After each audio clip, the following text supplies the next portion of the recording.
ስለዚህ አላህ ማለት ሲምፕሊ አምልኮ የሚገባው ማለት ነው። የቃሉን ትርጉም ከፈለግሽው ማለት ነው። አላህ ማለት ዕብራይስጥ በአረማይስጥ በመጀመሪያ ፕሮቶ ሴሜቲክ ላንጉጅ ውስጥ የነበረ ነው። የተለያየ መድብለ ዕውቀቶችን ማየት ትችያለሽ ጊዜ ሲኖርሽ ማለት ነው። እንደዚህ ከስፈልጊ ዝርዝሩን እነግርሻለሁ፣ ጽፍልሻለሁ፣ ሰጥሻለሁ ከፈለግሽ ማለት ነው። በፓሊዮ ዕብራይስጥ ውስጥ የነበረ ነው። ጥንት የነበሩት የመጀመሪያ ቋንቋ አረማይስጥ ነው። በአረማይስጥ ፈጣሪን አላህ እያሉ ነው የሚጠቀሙበት ስቲል ነው እስካሁን ድረስ ያሉት ማለት ነው። ስለዚህ አላህ የሚለው ስም የኢስሙል ዛትም ነው፣ ኢስሙል ዓለምም ነው፣ የተጸውዖ ስምም ነው፣ የባህሪ ስምም ነው።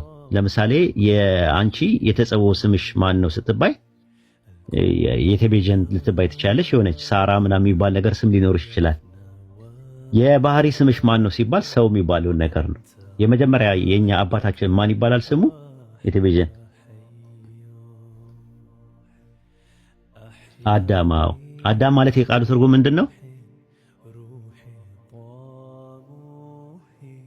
አዳም ማለት የቃሉ ትርጉም ሰው ማለት ነው። ትርጉሙ አዳም የሚለው የቃሉ ትርጉም ሰው ማለት ነው። ዘፍጥረት 6 ላይ እግዚአብሔር ሰውን በመፍጠሩ ተጸጸተ ሲል አዳምን በመፍጠሩ ተጸጸተ ነው የሚለው። አዳምና ሔዋን ስማቸው ራሱ አዳም ነው። ዘፍጥረት 5:2 ላይ ብትመለከች 3 ላይ ብትመለከቸው ወንድና ሴት አድርጎ በፈጠራቸው በፈጠረበት ቀን በዚያ ቀን ስማቸው አዳም አለው ይላል። ስለዚህ አዳም ማለት ሲምፕሊ ሰው ማለት ነው። ለመጀመሪያው ሰው የባህሪም ስም ነው፣ የተጸውዖም ስም ነው።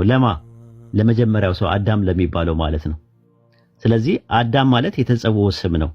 ግን አዳም ብቻውን አንድ ሰው ነው ወይ ብለን ስንል ብዙ አዳሞች አሉ፣ ብዙ ሰዎች አሉ። ስለዚህ ምን አለ?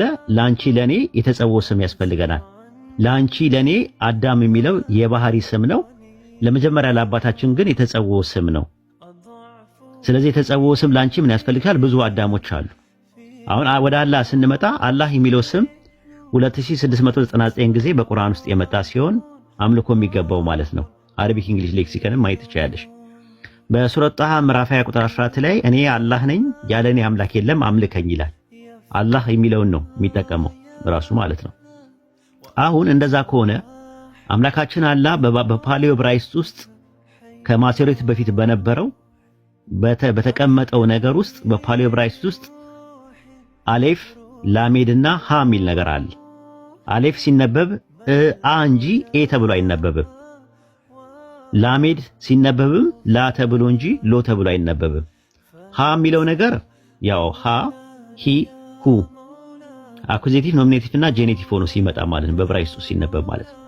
ስለዚህ አላህ ስታሰክኚው አላህ ብለሽ ታያለሽ። አላሃ አላሂ አላሁ ምትቀጥይ ከሆነ ማለት ነው በፓሊዮ ዕብራይስጥ ውስጥ ማለት ነው። ሰባት አናባቢ የሚለው ነገር በኋላ ላይ መጣ ነው። ልክ ግዕዝም እንደዛ ነበር። 3 አናባቢ ነበር የነበረው። ባለ 7 ቤት የሚለው ሀግዝ፣ ካብ፣ ሳልስ፣ ራብ፣ ሐምስ፣ ሳድስና ሳብ የሚባሉ የመጡት ፍሬምናት እስከመጣ በኋላ የጨመረው ነገር ነው። ስለዚህ ያ ነገር በዕብራይስጥ በአርማይስጥ በጥንት የነበረው ነገር አንቺ ግዕዝ ትችያለሽ። ውዳሴ ማርያም አይ ቲንክ የምታውቂ ይመስለኛል። አላህ ዋህድ፣ ህላዌ ዋህድ፣ መለኮት ዋህድ የሚል ነገር የለም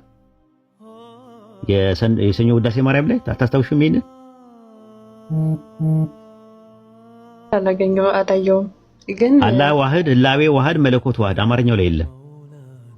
ግዕዙን የምታውቂ ከሆነ ማለት ነው። ውዳሴ ማርያም ንባብ ቤት ነበርሽ? ንባብ ቤት ብትኖር ይኖሩ እንደዚህ አይነት ነገር አለና ምንድነው መሰለሽ ያ ሲነበብ በተለያየ መጽሐፎች ላይ ለምሳሌ በባይብል ውስጥ ባሉ ነገሮች ለምሳሌ መጽሐፍ ኢዮብ 5:17 ላይ ኤሎሃ የሚለውን በፓሊዮ ዕብራይስጥ ውስጥ አላህ ተብሎ ነው የሚከሰው። አላህ የሚገሰጸው ምስጉን ነው።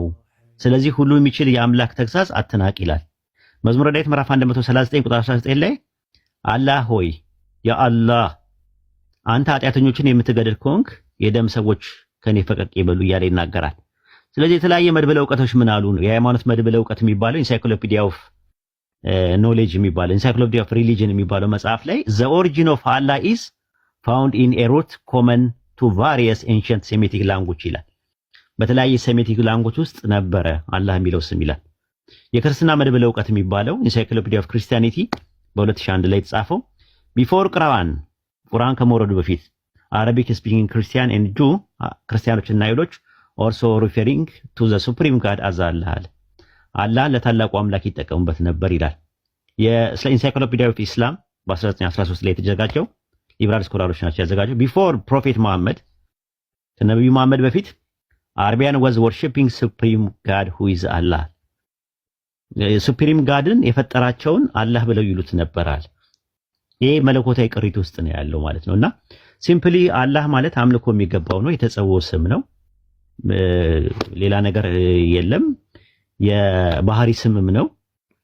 ዋናው ነገር አላህ የሚለው ስም ሰዎች አንቀበልም ካሉ እንኳን አላህ የሚለው አይደንቲቲ አንድ ፐርሰን ነው፣ ዋን ኤሰንስ ነው ብለን የምናምነው፣ ዋን ፐርሰን ነው ብለን የምናምነው።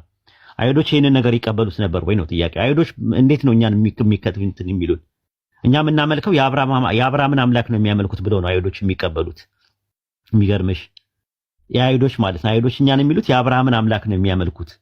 በቃ እምነታቸው ትክክል ላይሆን ይችላል፣ ቁርአን ትክክል ላይሆን ይችላል፣ ነብዩ መሐመድም ነብይ ላይሆን ይችላል፣ ግን የሚያመልኩት የአብርሃምን አምላክ ነው ብለው ነው የሚያምኑት። ላሰማሽ እችላለሁ ከራባዮች የምትፈልጊ ከሆነ ማለት ነው። ላሰማሽ ወይስ ልለፈው ጥያቄሽ?